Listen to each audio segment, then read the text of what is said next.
नमस्कार, आप देख रहे हैं CP Voice 24। मैं हूं चंद्र प्रकाश केयर। हमारे खास बुलेटिन में आप सभी का स्वागत है। अब खबरें विस्तार से। राजधानी रायपुर के धर्मपुरा स्थित श्री रामचंद्र जी स्वामी ट्रस्ट जैतूसव मठ पुरानी बस्ती के नाम पर दर्ज करोड़ों रुपए की जमीन का फर्जीवाड़ा, फर्जी वसीयत, नामांतरण एवं तबादलानामा जैसे कई कारनामे कर बेचने के मामले ने तूल पकड़ लिया है। इसकी शिकायत महंत राम आशीष दास ने संभागीय आयुक्त कार्यालय में फर्जीवाड़ा करने वालों के खिलाफ कार्रवाई करने की मांग किए हैं।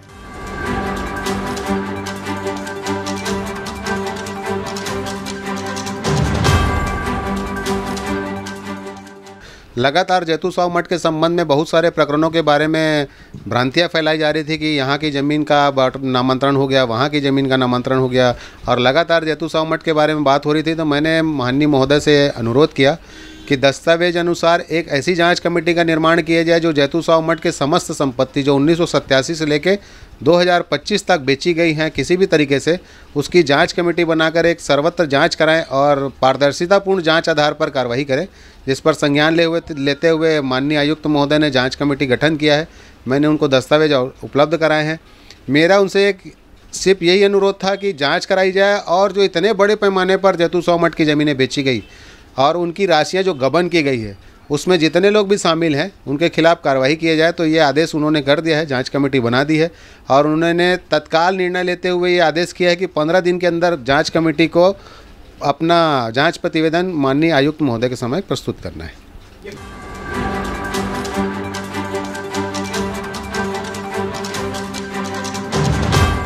शिकायतकर्ता महंत राम आशीष दास ने बताया कि 5 आवेदन संभागीय आयुक्त कार्यालय में दिए हैं, जिनमें सेजबहार की 29 एकड़ जमीन, धर्मपुरा की अजय तिवारी और महंत राम भूषण दास द्वारा बेची गई जमीन की शिकायत, वसीयत के आधार पर बड़ा रकबा बेचने के साथ ही सन 1985-87 से लेकर 2025 तक जितने भी जमीन ट्रस्ट की बेची गई है उसकी जांच कर दोषियों के खिलाफ कार्रवाई करने की मांग किए हैं।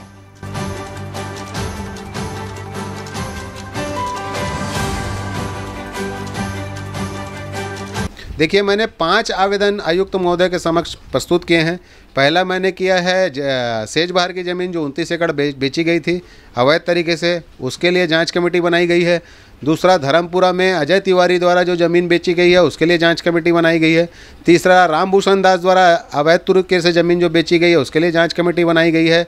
और धर्मपुरा में ही वसीयत के आधार पर जो बहुत बड़ा एक रकबा बेचा गया था उसके लिए जांच कमेटी बनाई गई है। और एक शिकायत मैंने करी है ट्रस्ट की पूरी संपत्ति 1985 से 87 से लेके 2025 तक जो संपत्तियां बेची गई, बांटी गई, उनकी सारे रजिस्ट्री की जांच की जाए और वो राशि जो प्राप्त हुई रजिस्ट्रियों से वो ट्रस्ट के खाते में न जाके गबन किया गया है, उसमें कौन कौन शामिल है उसकी जाँच की जाए।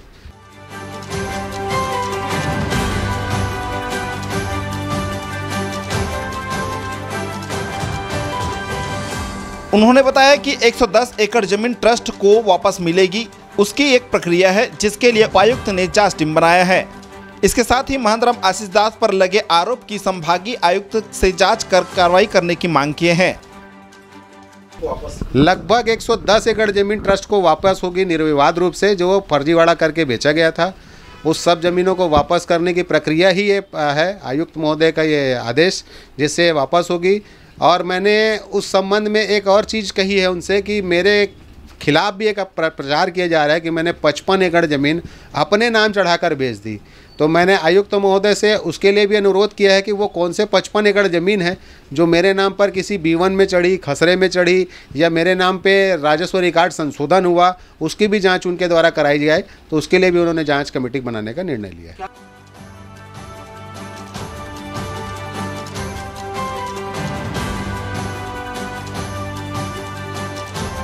वहीं इन शिकायतों को संभाग आयुक्त महादेव कावरे ने गंभीरता से संज्ञान में लेते हुए 4 अधिकारियों की जांच टीम बनाते हुए BR जोशी उपायुक्त के अध्यक्षता में 3 सदस्यीय जांच दल बनाए हैं।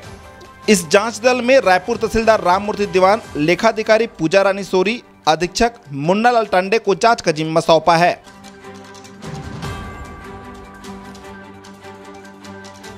जांच टीम की अध्यक्षता कर रहे संभागीय उपायुक्त BR जोशी ने बताया कि संभाग आयुक्त महादेव कावरे के पास महंत राम आशीष दास ने शिकायत किए हैं, जिस पर आयुक्त ने जांच का जिम्मा सौंपे हैं। इस जांच के लिए रायपुर के तहसीलदार राममूर्ति दीवान को दस्तावेज उपलब्ध कराने के लिए प्रतिवेदन भेजा गया है। जैसे ही प्रतिवेदन प्राप्त होगी उस पर तत्काल कार्रवाई किया जाएगा।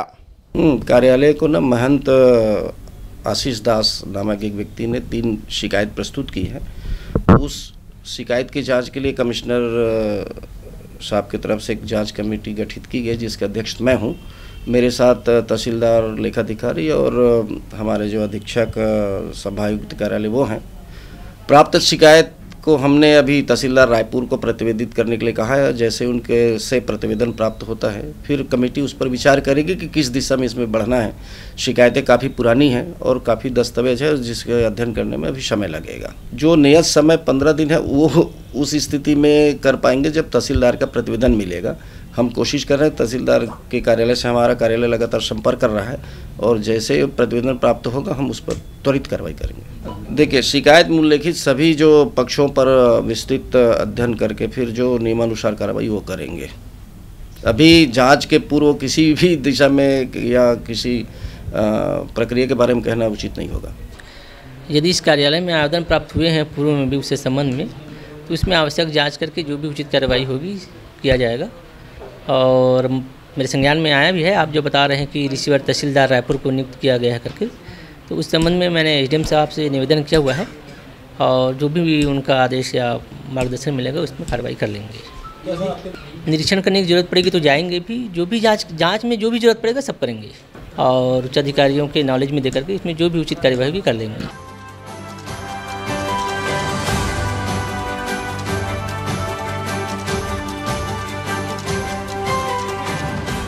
अब देखना यह होगा कि रायपुर संभाग के आयुक्त महादेव कावरे के द्वारा गठित किए जांच दल के द्वारा किन किन बिंदुओं को शामिल किया जाएगा और इस जांच दल की जद में कई ऐसे बड़े नामचीन व्यापारी, रसूखदार लोग सहित मंदिर ट्रस्ट से जुड़े लोग जांच के घेरे में आने की बात सामने आ रही है।